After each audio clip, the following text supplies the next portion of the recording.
welcome to the Nordic Finance YouTube channel.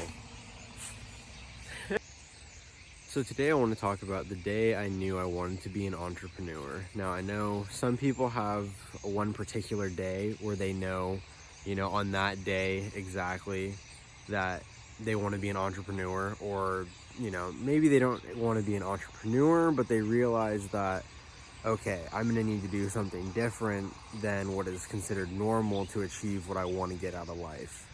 And I kind of want to talk about that day that happened for me. I don't remember the exact date of the exact day, because it was, let's see, about 4.5 years ago, I would say.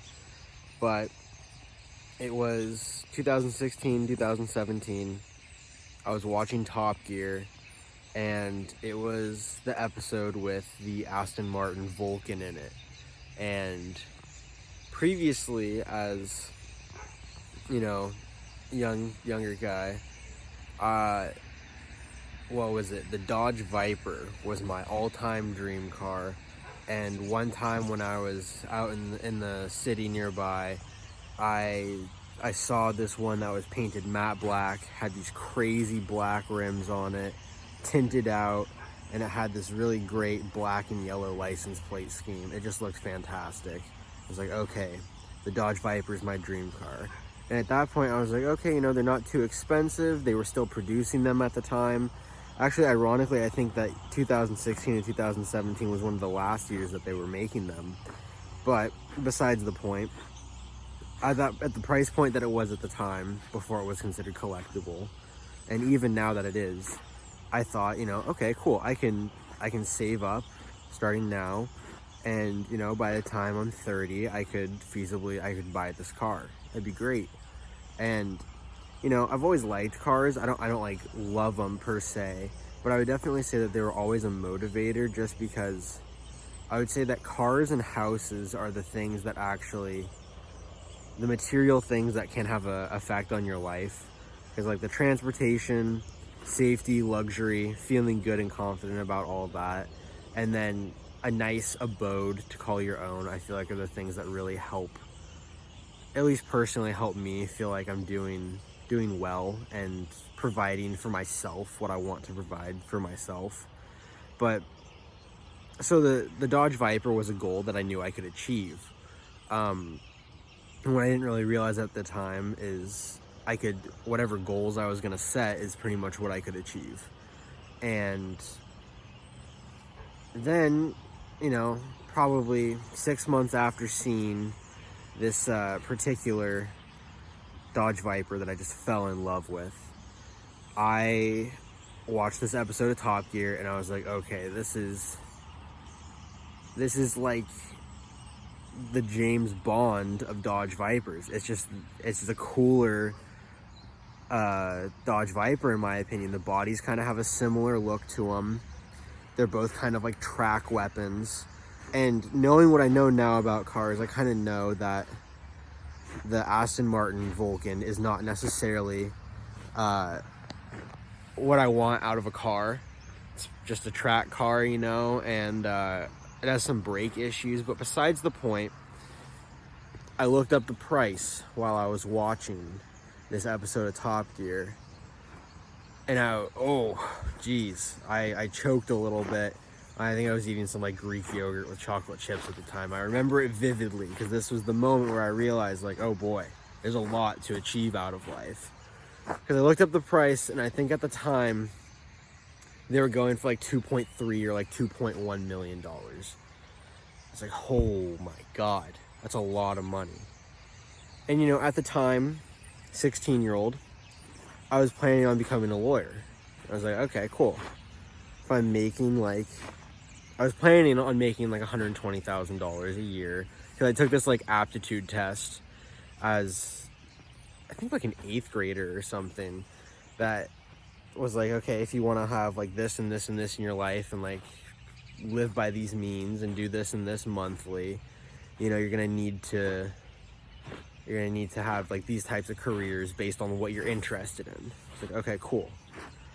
So I wanted to be a lawyer, and I figured that on the income of a lawyer, Aston Martin Vulcan would take me, I think I ran the numbers and I was like, okay, cool. If I save like every penny, I would need a couple lifetimes. Like if I literally didn't spend any dollars.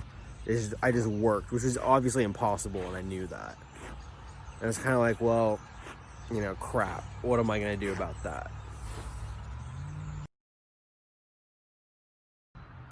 Now, for those of you that don't know necessarily where I'm drawing the similarity to these two cars, where that comes from, I'll probably cut in some footage of, what they look like and what they do, just to kind of show you why I was so excited about these, as a younger kid. But, so getting back on track, I kind of realized, okay, it's going to take me like a few hundred years of being a lawyer to get this car. And this was before I knew about investing. This was before I knew about real estate. This is before I knew about business. I, at that point, just kind of knew standard employment. And I was like, okay, well, clearly if you want to have a car like that, you have to be like a heart surgeon or a software developer or like an engineer that works on nuclear reactors or something. So I was like, okay, well, that sucks, but I guess I'll kind of like do what I need to do to like figure out how to get this car, So I figured like, okay, well, engineering, it's something I could do. So I kind of put the whole lawyer thing on hold for a second, because I was just in high school. It's not like I was like already in law school or something, far from it. So I was like, okay, well, I have the flexibility. I'll experiment with engineering. I was really fortunate that my school had some really good engineering courses. So I took those, learned computer modeling, learned how to draft blueprints, learned how to, go through the scientific method and how to apply it to engineering. Learned a bunch of really useful stuff that I definitely use today in jewelry. But I was like, okay, cool. And surprisingly enough, my teacher senior year was someone who had become really, really successful working as an engineer on nuclear reactors, and I think he sold a software development company. So he was teaching just because he liked to, and he had a fair amount of money, and he was talking to me about like, oh yeah, like I could have bought the fancy cars when I was young, and he did buy himself a nice car back in the day. But so I was like, okay, I'm on the track to get this Aston Martin Vulcan. And at the time, it had been my laptop screensaver for years. I think at that point, it had already been my laptop screensaver for 2 years. And now at about this time, I kind of started waking up to the realities of, okay, I'm not necessarily that good at math. I don't necessarily want to go through 8 years of schooling. And then I kind of started doing a little bit more research about the Aston Martin because it had been a while since I'd actually researched the car. I was just so excited about how it looked. Now I was a little older, did some research about the car, and I was like, oh, okay, well, I don't know if I actually want this particular car. So I did a bunch of research, and pretty much the main thing was that the brakes were squeaky, the steering was stiff, and it was a track car. And that's not really what I wanted. But at the same time, I kind of realized, well, there are people out there driving cars just like this or much nicer. And I kind of want to be one of those people. And I kind of want to figure out how to do that. But I still didn't really know how. Still didn't know anything about any form of scaling your money or investment or anything. So I go off to college, and luckily for me, two of my roommates, one is a CPA and one is a certified planning assistant or something like that, or CFA, certified financial advisor. He was working on one of the two, I forget which one. And my other roommate was a business major with an emphasis in stock market brokeraging because that's what his dad did. And they taught me a lot about, kind of investing and the stock market and how to plan like how to make like a financial game plan. And from there, I went and I bought a personal library of like 50 books, read them up, cover to cover. It took a while.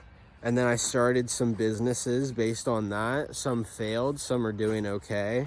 And I kind of realized, like, okay, even though I don't want the Aston Martin Vulcan per se, I definitely know that someday I want to reward myself with, everything I've done with a nice car.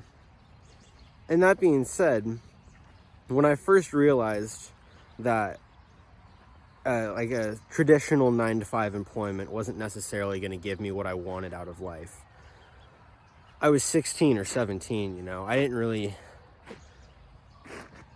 I wasn't who I am today per se.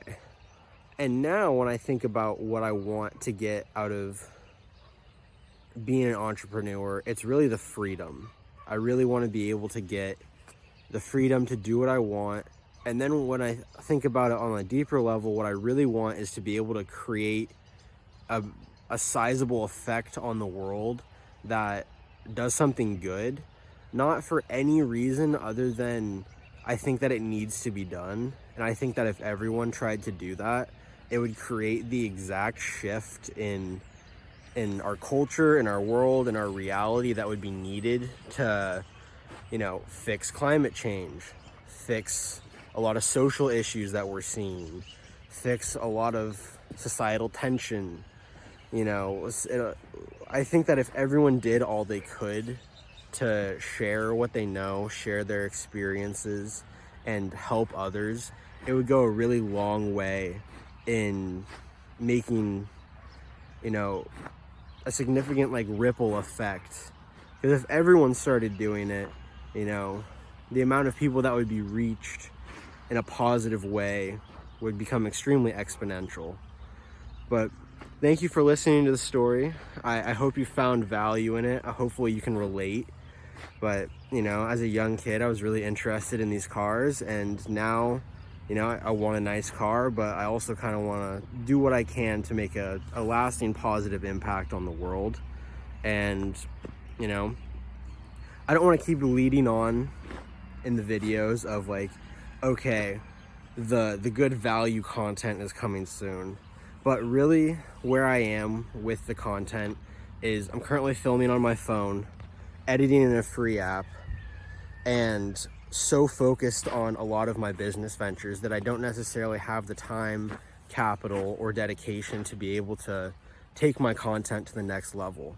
So I have a really big backlog of videos I want to make, and when I have the proper setup to make the content that is going to, stand the test of time to an extent, I don't want my content to get phased out by my own content in a couple weeks or months.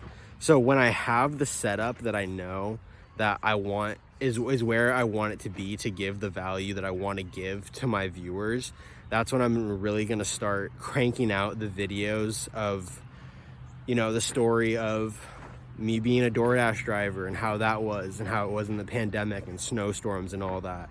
How I lost a bunch of money in the stock market, how I made a bunch of money in the stock market, how I got into being a real estate agent, my brief time as a shoe reseller, all these various things that I feel like people could find a lot of value in, people could find a way to make some money on the side with. And that's the type of content that I'm really looking forward to being able to offer. And for now, I really hope that my content is still valuable. But I just want to, again, reiterate that soon it will be significantly more crisp. I'm trying to get a better camera, trying to get a tripod and setup, and a proper studio setup for everything. But so bear with the Nordic Finance channel. It is still in its infancy. And hopefully you found some value in this. Please like, comment, subscribe. I know it's kind of a weird thing to say and every YouTuber says it, but that type of stuff really does help the YouTube algorithm pick up my channel as something that the viewers are actually finding interesting. And through that, we can help a lot of people find the channel And then once the really great, valuable content starts rolling out, more and more people will be able to join the community and find value in not only what I've experienced personally as, you know, kind of an entrepreneur, but what everyone in the community has experienced being an entrepreneur. And through that, we can create, you know, a good situation of magnitude where everyone that joins can get more and more value out of it. So thank you so much for watching and supporting our channel, and I'll see you guys in the next one.